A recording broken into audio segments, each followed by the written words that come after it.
Hi there, my name is Angele. I'm a natural animal trainer and a natural animal care coach. Today we're working with a horse at Circle Peace Sanctuary. The horse's name is Skye. Skye is a 3-year-old draft cross. Skye was hand raised and hand weaned and hand managed for most of her life. And she has learned some habits that are good for her intentions, but not good for her handlers. She does have some misbehavior, so we're starting her from 0, before and after. So I'm going to go and put Skye's halter on and walk her out to the corral.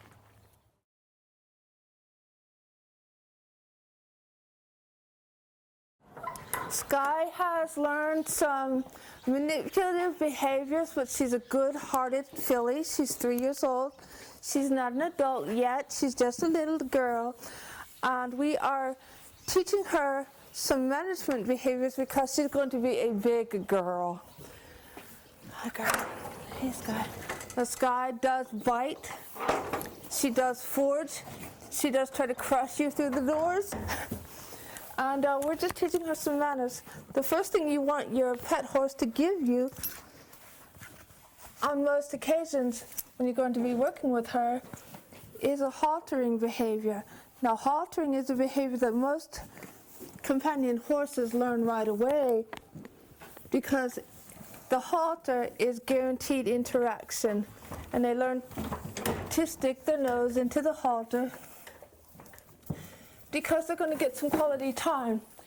Every companion animal needs quality time.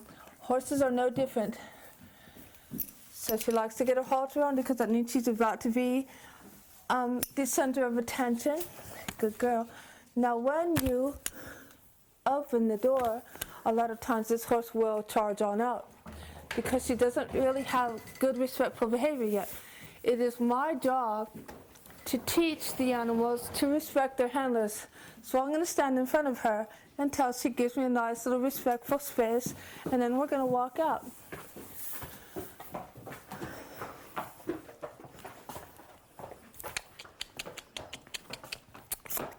Let's go, baby. You're fine. Now this horse is a young mare. She's learning to handle anxious settings, things that scare her. She's a little bit scared.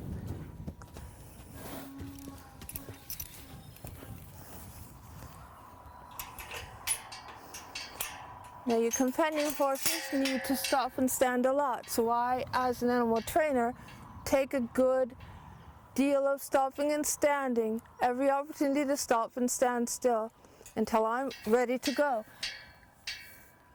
And your horse will try to move you forward, but you need to let your horse know that you don't move forward until I move forward.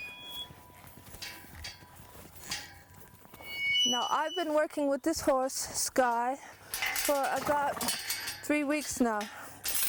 When I first started with Skye, and still, Skye does bite, so every once in a while she'll make a movement towards me and you'll see me block that nose. You never want to strike your horse because then you'll just get accosted behavior. It'll be a little trade in blows, but you want to defend your space. Horses bite each other to move each other around. If you don't let your horse bite you,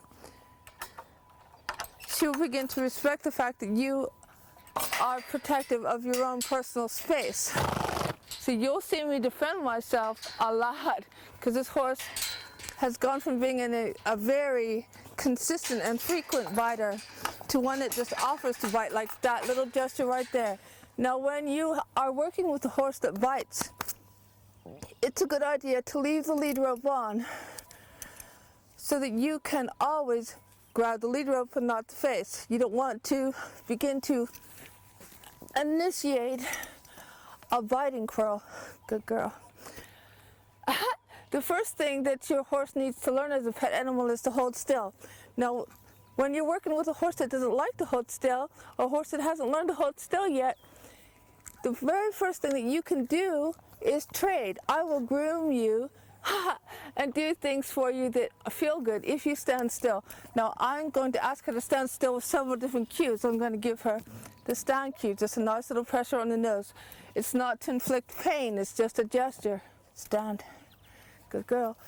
And to initiate our standing practice, I'm going to groom her and scratch her skin. It feels good to be groomed. Horses groom each other. Now, because she is a rider, I leave that lead rope on her. And even though she's not offering to bite too much today, which is good because that's one of the goals that we have, if she reaches to bite me, I can direct her head away from me just very quickly. Good girl. Another thing about this horse, good girl, is she does not like to have her feet handled.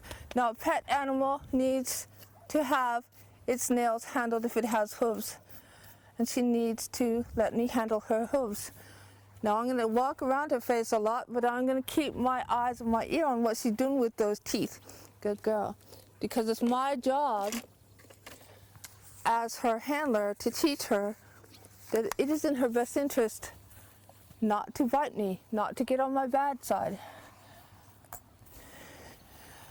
Another opportunity for her to practice standing still and listening to me making noise is brushing her mane and her tail, which takes a bit more time. Now, she's a very mouthy animal because she was bottle fed. She likes oral, she likes to taste things, she likes to put her mouth on things, she likes to chew things. Now, this is a very nice animal for me today. And right there's her gesture, and this is my answer. Her gesture was, what if I move around? And my answer was, I will correct you if you move around. And I'm just going to put you right back where you were and say stand. That's 2 cues. She got her voice cue, she got my posture, 3 cues. She got my voice cue, she got my posture, and she got her little touch on the nose. And I want her to stand for me to groom her, and that's going to turn into stand for me to put your saddle on, and stand for me to mount you, and stand for me to tell you to move out. I don't want her moving out with me until I'm ready to go. Now, this is basically a very undereducated horse. And what I'm teaching her is work with me, cooperate with me. I'm in your corner. I got your back. We can trust each other.